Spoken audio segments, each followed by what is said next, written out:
Katie Weaver. And I'm Nadine Dichter. Today's April 6, 1968, and this is your breaking news. Today, a 17-year-old boy was shot to death by California police. Bobby Hutton was sitting at his home in West Oakland enjoying his Saturday when all of a sudden his house burst into flames, forcing Bobby to run outside into the police fire waiting for him. At the conclusion of the 90-minute siege, the unarmed boy received 10 deadly shots. To make matters worse, we are still mourning the death of a great leader. This Thursday, just 2 days earlier, the admired Martin Luther King Jr. was assassinated. The inspirational figure had just been delivering his empowering speeches that fueled the oppressed population and encouraged those who were silenced to stand against corruption. 3 years ago, he led the Selma to Montgomery March.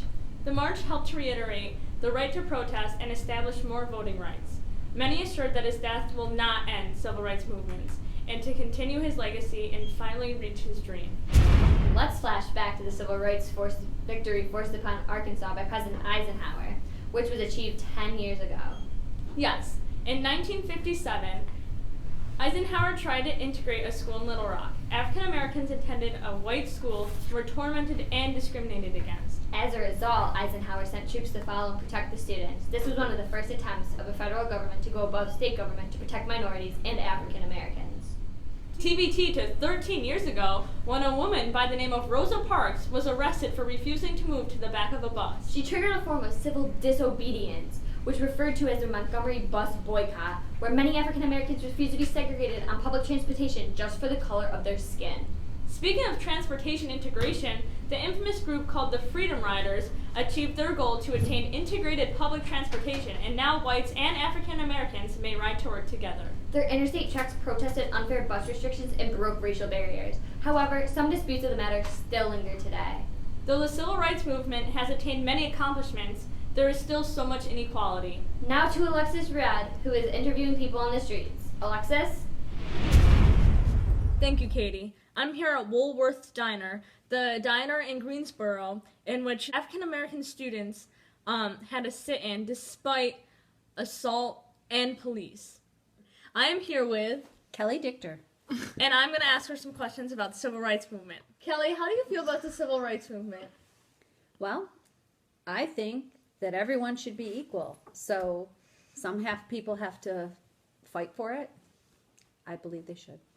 So how do you feel about political figures such as Martin Luther King Jr. and Rosa Parks?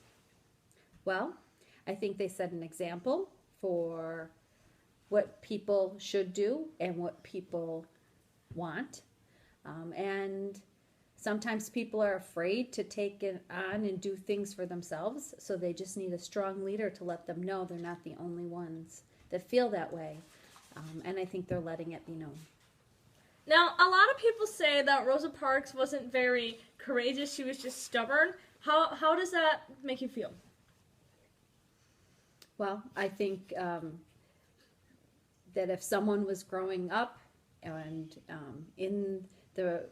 as a black woman in the South, that they lived their whole life with fear of doing those types of things. So for her to do that on that day, it took a lot of courage. And I think people just don't understand what it's like to be black and in the South. There was a teenage craze earlier in this decade. It was triggered by the SNCC, in which students started partaking in the civil rights movement and civil disobedience. They were called the Freedom Riders. They rode buses, and it was an integrated bus ride. Would you participate in something like that? Yes. We have that tragic news about Martin Luther King Jr. being assassinated 2 days earlier this week. How does that make you feel? It's just very tragic. He was just sticking up for what he believed, and he was trying to speak. America is known for their freedom of speech. Why shouldn't he had the same rights to speak freely about the way he thought things were? And there's just so many people against it, and it takes one crazy person, and I don't think his message will be squelched. I believe many of his supporters will carry on his activism. You've heard about the March on Washington, right? I have. Were you there? I was. Yeah, I was. Describe the energy of just like being there and like hearing just all the supporters of civil rights. Well, I think it's empowering because there were so many people. They didn't feel alone. And that many people together with the same message and the same goals is empowering to everyone. And it's just an energy that something can change. We're going to wrap this up real quick. But one last question. Have you heard the news this morning about Bobby Hutton? No. Who's Bobby Hutton? He was a 17-year-old. Okay. He was with the group called the Black Panthers. I'm sure you heard of them. Earlier today, he was forced in police fire, in which the police shot at him and killed him.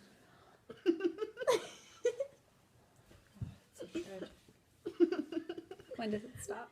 Thank you for speaking with me, Kelly. I'll let you get back to your dinner. I'm here with Maddie Dichter. and we're talking about the civil rights movement.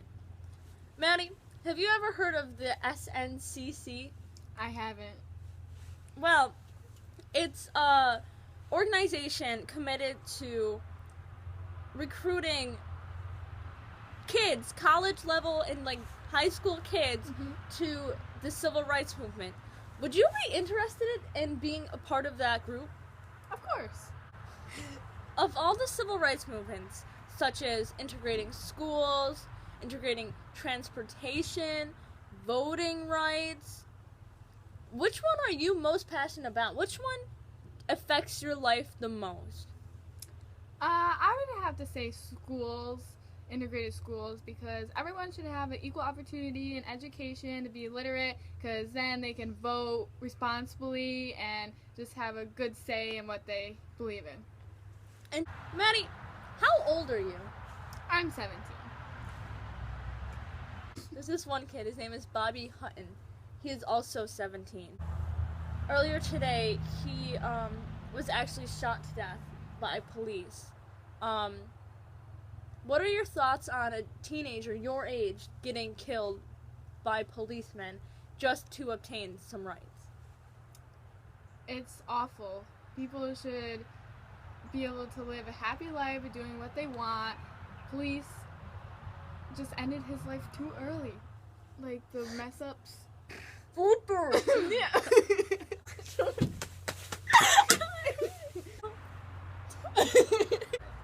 Back to you, Katie. Civil rights, what are you most passionate about? What would you protest for?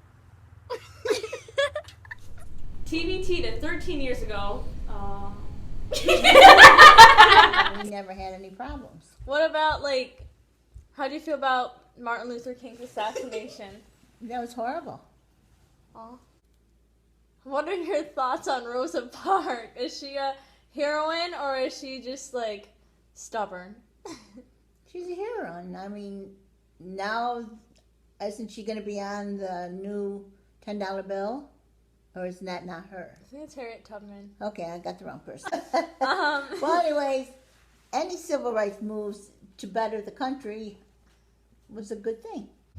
And there was a lot of stuff that we didn't have in a small town. You got to remember, in small towns, we had black, white, we had Indians, in Buffalo, yeah. and we didn't really realize the difference. Color didn't matter. I'm sure you heard about Martin Luther King getting assassinated 2 days. No, you already knew about this. Oh, Martin Luther King Jr.